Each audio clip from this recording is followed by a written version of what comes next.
Hi, welcome to Nap Time Nutrition. This is Yaffi Lvova, registered dietitian, nutritionist, and owner of Baby Bloom Nutrition. And here with me today is the awesome Dr. Keshia Keith, who specializes in anxiety, postpartum depression, generalized anxiety, and does individual and couples counseling. And I'm very happy to have you on, Dr. Keith, after I saw you on another show talking about postpartum depression. Yes. Just really struck me. And, the whole point of Baby Bloom Nutrition and my practice is to help women feel more confident in their parenting. Absolutely. Today we're going to talk about anxiety because it gets in the way. Absolutely. And that's true because we get bogged down, in day-to-day life. And so I absolutely appreciate this opportunity of being able to connect with you because it was so funny. It was like, as soon as I saw your comment, I was like, hey, how you doing? Let's see, how we can collaborate or network. And it happened. I mean, probably 2 weeks since yeah and you were talking about postpartum depression, and I really appreciated how you covered that, and I should post the link to that talk. I'm just going to make a note. Gotcha. Okay. I'll make a note to post that in the comments. But you were talking about postpartum depression, and I commented with my own experience, and I've been pretty open in my practice about that because we have to be open, and we all go through similar things, but if we don't talk about it, we can't use our tribe, even our virtual tribe, to get past it. Yes, and that's true. That's true because we always see the finished product, but we don't necessarily see all of the process and the ingredients that go into a person's life that helps them to be who they are, at that particular moment. So it really is important to be able to share because people are really, really ashamed sometimes and embarrassed to say, these things have happened to me. I just, didn't really know what to do, didn't know who to talk to. And so it's important to be able to have that support system, virtually and in person. Absolutely. It's true. And, in the interest of that, I'm going to do something a little unorthodox. So here you have this little box of me and everything is neat and tidy because you're seeing the wall, but I'm going to show you what's really going on in my house. Okay. This is just the table, right? All right. Yes. It is currently 1:00 and breakfast is still on the table. I have a candle lit because my house smells like the 2 dogs and 2 cats that I have. Okay. I have dead flowers on the table here. So in case I've been told before that I give out this picture of perfection, and I laugh because nobody's perfect. I am right. Imperfect. Absolutely. But you know what? The things on the table mean that some people were fed. So that's an important thing that happened today. So you're good. And look, and your wall is awesome because I'm learning all of the artwork and everything. So it's all good. It's all good. Thanks. And if I duck to the side, you can see this second table. It's got a lot of Legos and stuff on it. Gotcha. Yeah. So there's my not perfect. But so today we're going to talk into the meat of it, right? We're going to talk about some sources of anxiety because a big thing that I try to address is not only normalizing what these issues are, but having practical solutions to them. And finding solutions to anxiety triggers means knowing what your triggers are. Right. Absolutely. Yeah. So what do you find is the most common source of parental anxiety? You encountered I think sometimes it is organization. It is having so many things on the calendar. And I'm so guilty. I'm absolutely guilty of that. And living by the buzzes and the chimes and the alerts and all of that kind of thing. Those sometimes bring in a lot of anxiety. Unrealistic expectations of yourself and being in a situation where you're comparing yourself to someone else's situation and saying, well, they can do 5 or 10 things at the same time. It looks like, well, I should be able to do that. And that may be true. And sometimes it may not be true because it may just be like the wall. The wall is beautiful. That there's breakfast sitting on the table. But you've not been shown that. So you're led to believe, okay, yeah, it's awesome. Everything is great. But that's not always the case. And so it's understanding what is right for you, what works for you. Another part of that trigger is sometimes we get trapped in this mindset that certain things have to go a certain way. And when it deviates from that, everything goes awry. And so being able to kind of bring it back and regroup and make those adjustments that sometimes can create some of that sense of anxiety in there. Yeah. Right. And we had a little outline going because I had a brain explosion and some stuff. And I think expectations are really big. And I wrote about living your values. And sometimes that means changing your values because your values are not they're not realistic. Right. You know, like if someone says, my value is no screen time. Okay, fine. If that works for your family, that's great. But maybe you can adjust it. If it's really not working for your family, you can adjust it to some amount of screen time, or even watch a movie together. Because chances are you need a chance to sit down, right? So find something that educational, something entertaining that you can watch together and enjoy that time. And so you'll have choices with your expectations. Either adjust your expectations to fit reality, or make a different effort in order to get those expectations, but it means that a different area of your life might suffer. Yeah. And being okay that thing does suffer for the moment, because at a point you can pick it back up, but you have to be able to find your particular balance in the situation, because sitting down and watching a movie with the family is absolutely the thing to do. It's important to do that anyway, because it, encourages that closeness and that ability to bond and just have fun and just have downtime and be okay in the downtime.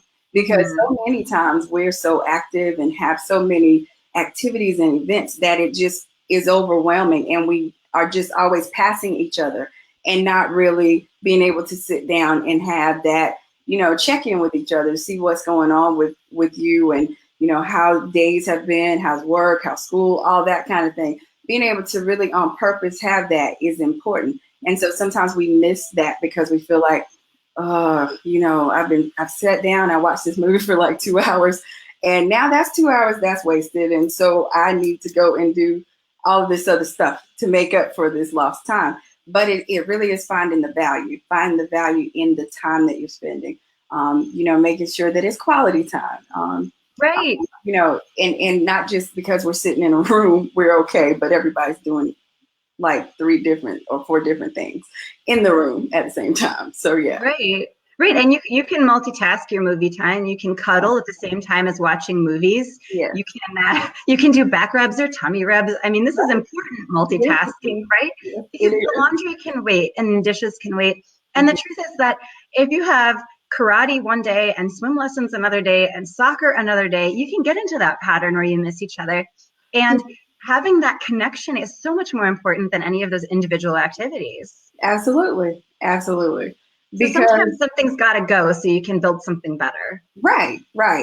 And it's not to say that you have, failed because you can't do all these things.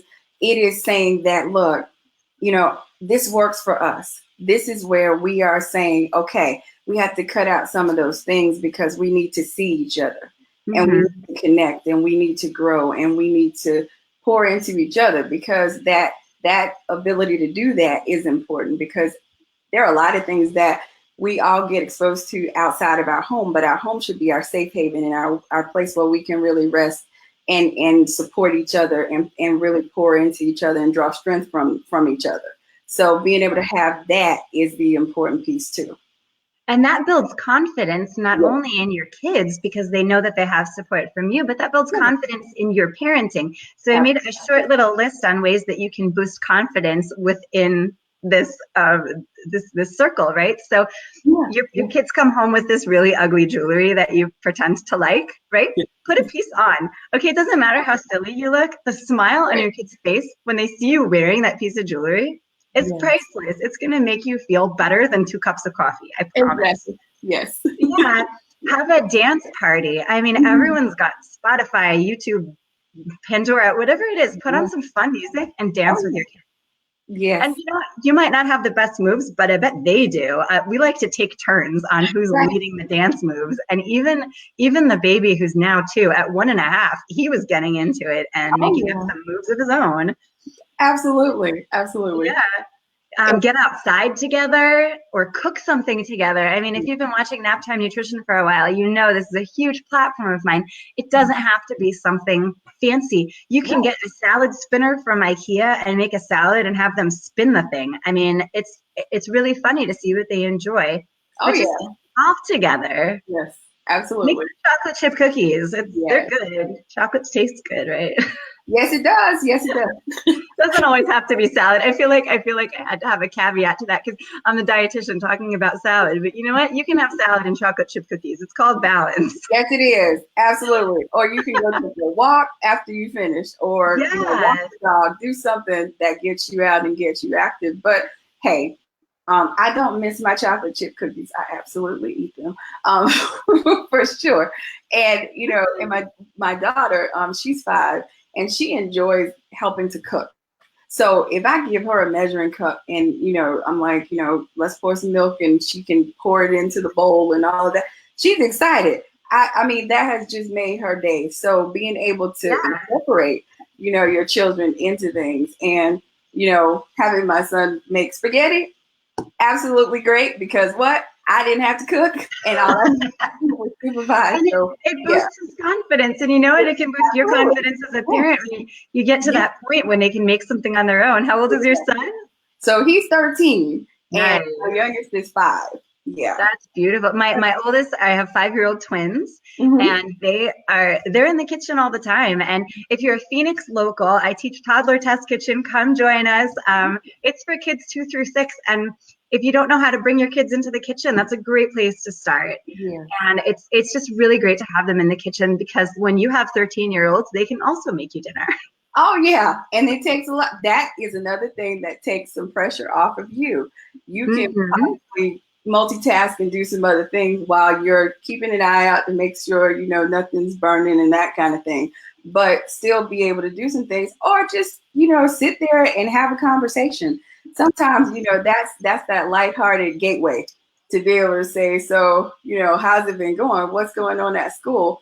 And kind of for us, we've made a transition from one state to the other. And so checking in with him to see what's going on and how he's enjoying school and things like that in really a lighthearted situation where he's enjoying what he's doing. And I'm just kind of leaning on the counter talking. And so being able to do that, that's that quality time in that space as well.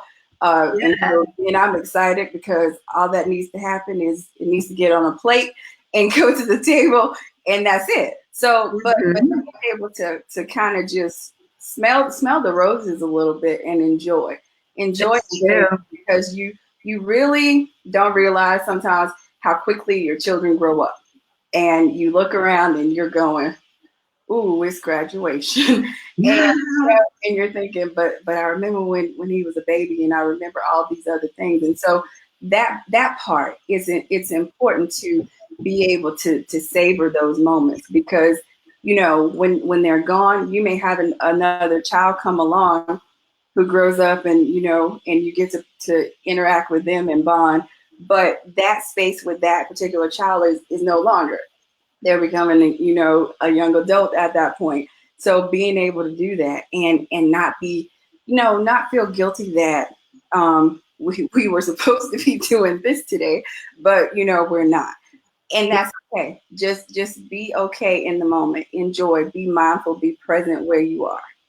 Yeah, I think that's the big thing, being comfortable in the moment. Yeah. We usually have Sunday mornings, we clean the house. For the past 2 Sundays, it's been snowing up north. So we get in the car and drive and go play in the snow. And guess what? The house is a bomb, but I mean, I showed you the table. You had fun. What it is, we had a good time. Yeah. But there are some other issues, nutrition issues that could cause anxiety, that do cause anxiety. Physical hunger. Yes. You don't eat, you don't make time to eat. You pack snacks for your kids, but not for yourself. Right. You're going all day and you have nothing to eat. You're dehydrated. Dehydration can present as depression. Oh yeah. People don't realize that. And you know what? It's a simple thing to do to test out if you need some more assistance with it or if it's just dehydration. Drink some water for a few days.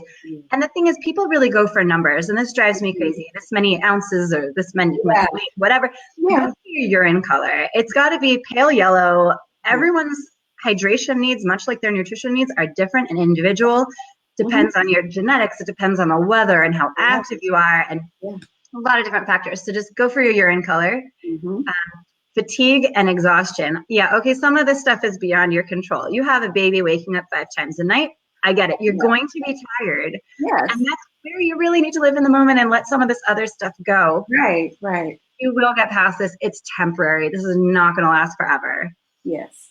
And that's true. And give, let yourself off the hook.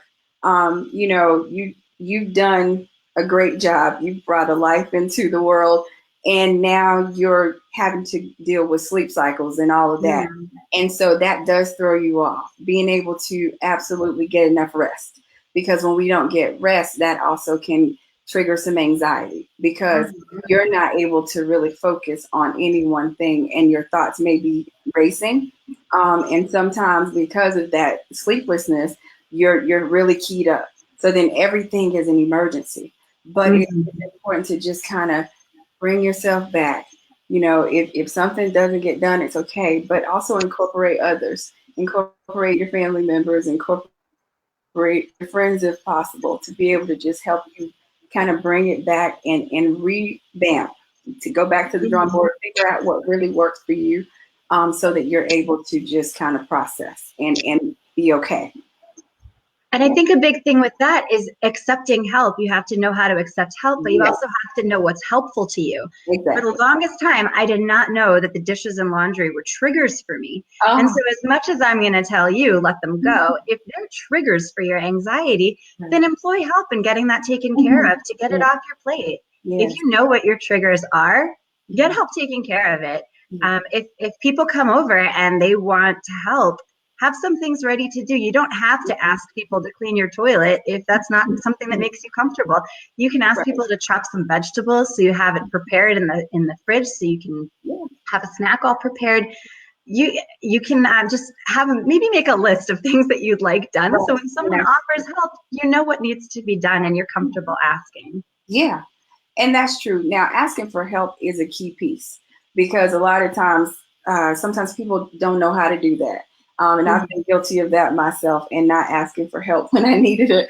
And then it became a sink or swim, and I was doing more sinking than swimming. And so, so really it became something I had to kind of build up to.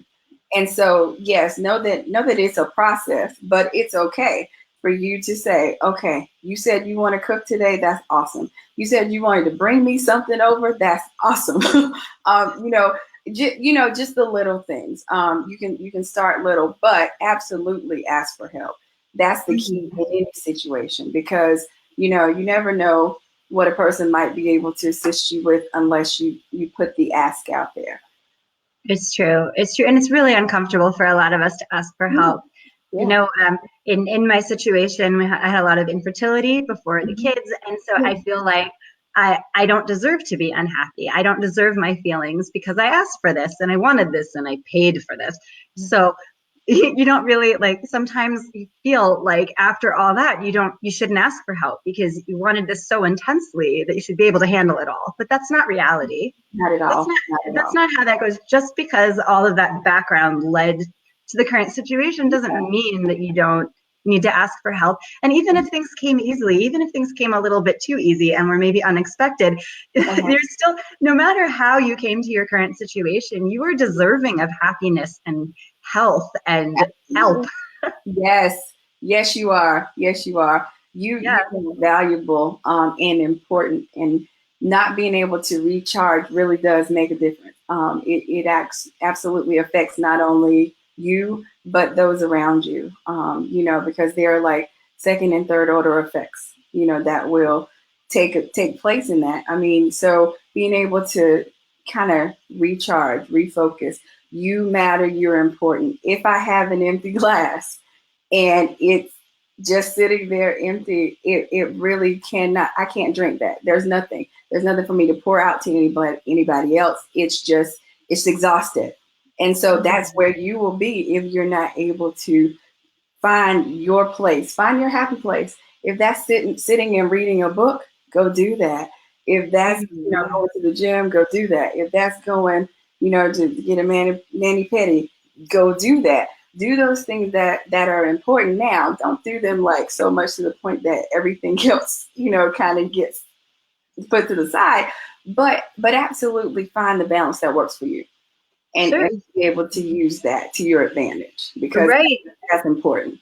Your kids need healthy parents. And the truth is that sometimes we get in such a hole that we kind of lose sight of what our happy place is, which is why I encourage pregnant women to make lists of things that make them happy, so that if they get in the muck of motherhood, they can refer back to that and say, oh, I really liked swing dancing. And then maybe they can make space for that.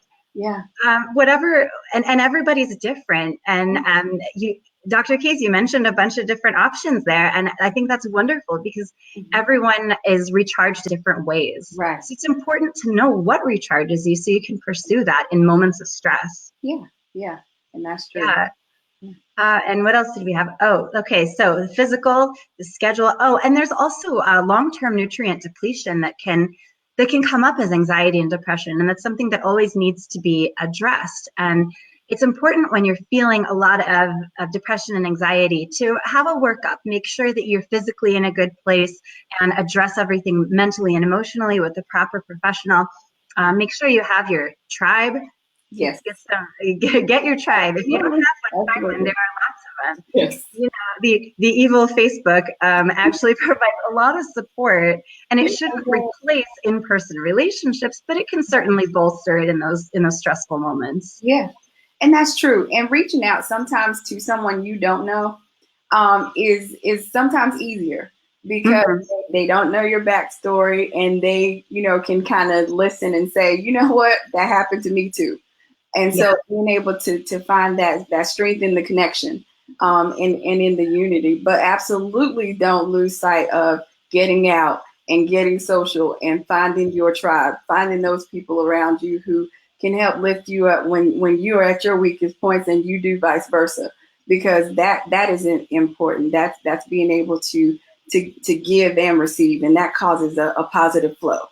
Yeah, and sometimes that's all you need for someone to say, yeah, that sucks, I've been there too. Exactly. That's all you need. You're not the only one. Yes. You're not the only one whose kid pooped in the tub. Right. Because we feel so alone sometimes, for real. And and that just takes some people to a darker place, because they're like, well, no one cares anyway, so why should I even bother? But get out there. You never know. You never know who you might connect with. It's true. Yeah. It's true. Wow. And then there's the mom guilt, the all-pervasive mom guilt. And so here's the thing: we were going back and forth on these ideas about you can wait to deal with most parenting issues. And of course, Dr. Keith, you added to that you should prioritize for safety reasons. Of course, if there's something safe that needs to be dealt with right away, if it's a safety concern. But a lot of issues with parenting that we feel like need to be dealt with in the moment, we actually don't. They can wait and be addressed later. Yeah. For instance, bad behavior at the table. If you have high expectations of your kid's behavior sitting at the table, you need to first reevaluate your expectations and if they're realistic. And second, don't act in the moment, because it's not going to feel good. It's not effective parenting. Wait until you can calm down and then address it with the kid or multiple kids. Yes. It's true. Sometimes a good run is better than a bad plan.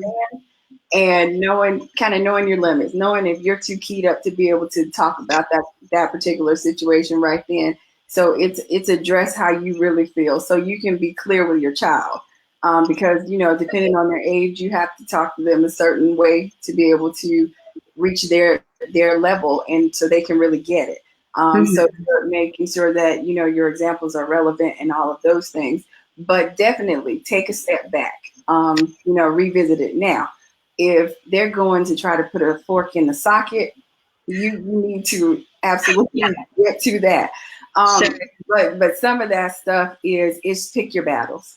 Pick your battles and see what really is of necessity and what is not. It's true. It's true. And that changed my parenting a lot. And also, I forgot the name of the philosophy, but when your child is having a tantrum, instead of going up being exasperated, you go up and you say to them, I'm here to help. And that changed my whole world, because the child knows that you're there to help. Right. And at the same time, it helped me as a parent take a step back in order to breathe. Absolutely. I said something. I felt like something had to come out of my mouth. Yes. So that comes out and it gives you space. It's like magic. Just try it. Magic on both parties. Yeah. Another trick that I learned that I feel is very applicable is that when we start getting angry, we feel feelings of anger and anxiety, we start feeling that from this place, from our reptilian brain. And here, in your shoulder. And if you right, and the shoulders come up. Yes. If you react from it, you're reacting from here. Yes. So if you can take a moment away and do something intellectual, call a friend, read something educational for yourself, not for the kids. Right. Do something that moves that stimulus from here up into here, which is, it really helps to get you out of that. It helps to relax you. Yes. It also helps to remind you that you're a person with your own brain and your own thoughts. Yes. And it'll help you get back to the situation and approach it from a more patient perspective. Oh, yeah. And that's true, because it's important for you to really be specific when you're talking, so that you really get to the heart of, okay, this is why, that is a problem. And here's what we have to do in order to fix it. Or, okay, what are we going to do? No more putting forks, so we won't have forks just lying around, for you to be able to grab and put it in the socket and things like that. But also understanding that could hurt you. That's an owie, depending on, how old your child is. So being able to address those things, but also having done it from a calm space, from a clear mind, because a lot of times when the anger is there, the only thing that comes is the negative portions. And so with that, being able to kind of take that step back, drink some tea, kind of calm down, and then come back and be able to address it appropriately. Yes. Yeah. And if you really, really need to speak, absolutely. Can I help you? Or, hey, what's going on? Kind of thing. So, yeah. It's fun too. You can also, if you really feel like you need to yell, make it funny. Like you make fun of yourself. It'll just cut the mood, right? So you do something, not something dangerous, not the fork in the socket, but they're jumping up and down on their chair at the table, and you feel like you need to yell. So instead of yelling, get your bleep back in the bleeping seat, which is not going to be effective, right? I think we can all agree that's ineffective parenting. Right. And this will be much more effective. Yes. Just go like this. What his reaction is, right? Yeah. Once you cut the mood, then say, hey, we keep our tushies in our seats at the table. Absolutely. Yes. See, but I don't have the PhD in counseling that Dr. Well, what's wrong with her? So then they may just sit down for real, because they're going, okay, something's not right. But it is. Yeah. But shifting, shifting the focus, from that sense of anger, especially if it's anger, because you definitely want to be able to address those situations without that, so that you don't injure in terms of verbally or, what have you. So being able to absolutely calm down and take it to a different level. So if you're pretending, you're going to yell, or you're just, or, whatever, then you're kind of it throws them off, because they're trying to figure it out. So one thing that kind of it shifts that narrative of, okay, I'm frustrated, to, okay, let's reset. All right, they're sitting down. We're good. Let's go. Yeah. Okay, so we're going to run down our list of practical stuff, because we gave a lot of practical tips, which is the best thing, because I just hate when you read these articles about parenthood and they tell you what not to do, but no practical tips on what. Oh, yeah, for sure. Yeah. So the physical. hunger and dehydration, eat your snacks, drink your water or your lemonade, whatever is your thing. Get as much rest as you can, especially during those early days, early years. Get as much rest. The other things can wait, and you can ask for help with that too. Nutrient depletion, if you feel like you are just depleted all the time, get a rundown, get your vitamin D checked, make sure you have the right vitamins. If you have any questions about that, please PM me. I can help get you off to the right place. As far as your schedule, if your schedule is too hectic, unhectic it. Cut out some of the stuff that is more stressful than fun. Yes. Meal planning. Meal planning can be super stressful. I mean, right, not meal planning. Meal planning isn't supposed to be stressful. Getting food on the table can be stressful. Meal planning can help. You can prep somewhat. You can prep all of it, whatever works for your family dynamic. And if you need ideas for that, let me know. And adjust your schedule to meet your needs. Don't let your schedule dictate your life. Yes. And don't let the schedule dictate your kids' lives. Just this is a fun time. Have fun with it. Know what your happy place is. Have a list of it so that if you forget, you have a resource to look for. And live your values or adjust your values to make sure that it meets your family's needs, not just your Facebook needs or your Instagram needs. Yes. Yeah. And do things that build up your confidence. Hang out with people who make you feel good. Do things that make you feel good, because the truth is you're doing a fantastic job and you need to know that. I mean, this mom guilt is BS. We got to kick it to the curb. Okay. Do things that make you feel confident. Wear your kids' jewelry, ugly jewelry they make you. Wear it. A dance party, get outside, cook together, walk together, whatever. Watch a movie together. Make some popcorn together. Choking hazard until the age of 4. I guess I should say that. So yes, definitely. That disclaimer is important. Yes. Yeah, the disclaimer. Yeah, popcorn. Switch the popcorn to something else if your child's under the age of 4. Right.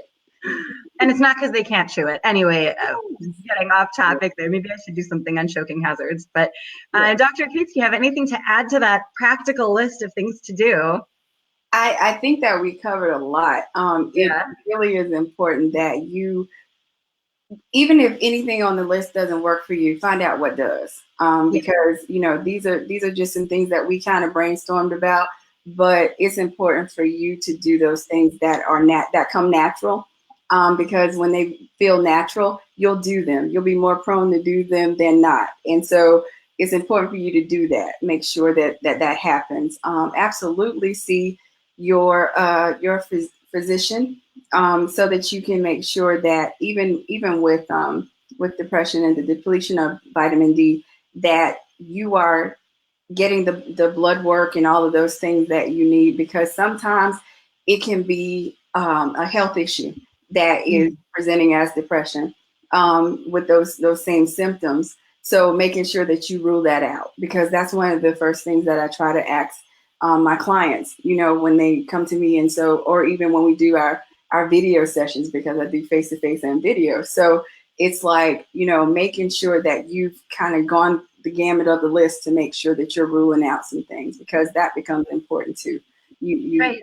To know the difference, but absolutely have fun. This is, our life, and we have to drink it up so that we leave here, we're drinking up and we're filling up, but we're leaving here empty, when that time comes, because we've given out and we've, received, and we've been able to say, I can say I lived a very great life. And I've enjoyed it. It's not been perfect, but it's been worth it. And that's the part. It has to be worth it. Make it worth it. Find those worthy moments, those moments that really, really kind of touch your heart, because you have really engaged and enjoyed the space that you've been in. Yeah. That's amazing. You put that so well. Yeah. Well, thank you so much for joining us, Dr. Keith. And I'm going to put a link to the, I keep forgetting the name of that segment. It's Mommy Talk Live. Mommy Talk Live. And also, I wanted to share that I know that you put the link to my website there. But I do, like I said, I'm a licensed therapist, and I do face-to-face counseling. I also do video counseling. So for those who contact me who may be like, okay, where are you? But I'm licensed in North Carolina, South Carolina, and Texas. So I am available on Wonderful. those services. Yes. Yeah. Oh, and I wanted to mention also, we talked about how physical problems can manifest as depression and anxiety. Just because you get those under control doesn't mean you shouldn't also touch base with a qualified therapist, because it's all connected. It's all connected. Exactly. So anyone who is a parent could probably use a session with a therapist, I believe. So absolutely. And yeah, that's important. That's important. Yeah, we have to feel more confident. We got to feel more confident. So let's build yourself up, build your friends up. Yeah. Yeah. Well, thank you so much for joining me, Dr. Keith. And I will be back next week for Nap Time Nutrition, 1 p.m. Arizona time, which is 3 p.m. East Coast time, noon West Coast time. And I don't know what the topic is next week, but I have a whole list. And if you have any ideas for topics, anything you want me to address, let me know in the comments section. I would be happy to do that. So thank you so much, and come to Toddler Test Kitchen. Join me on Pinterest, pinterest.com/Yaffi, YAFFI, and Facebook. You're there right now, so just hit the like button and share this with anyone you think should see it. I mean, anyone who's a parent should probably see this. So thank you so much, Dr. Keith. Thank you. Have a great day. You too. Bye.